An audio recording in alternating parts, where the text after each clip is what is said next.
Assalamu alaikum everyone. My name is Muhammad Afraz. I am from grade 6. Today I will present you my Tic Tac Toe game over Scratch.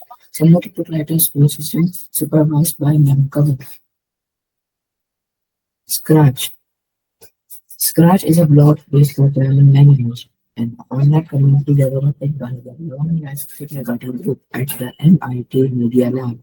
It allows users, particularly children and beginners, to create interactive stories, games, and animation by dragging and dropping blocks of code. Why Scratch is important nowadays? It teaches coding skills, it promotes creativity, it is accessible and user friendly, easy to use, easy to understand. Tic Tac Toe game using Scratch.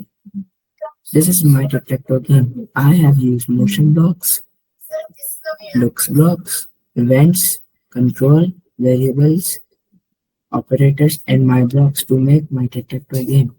I would also like to share you a video.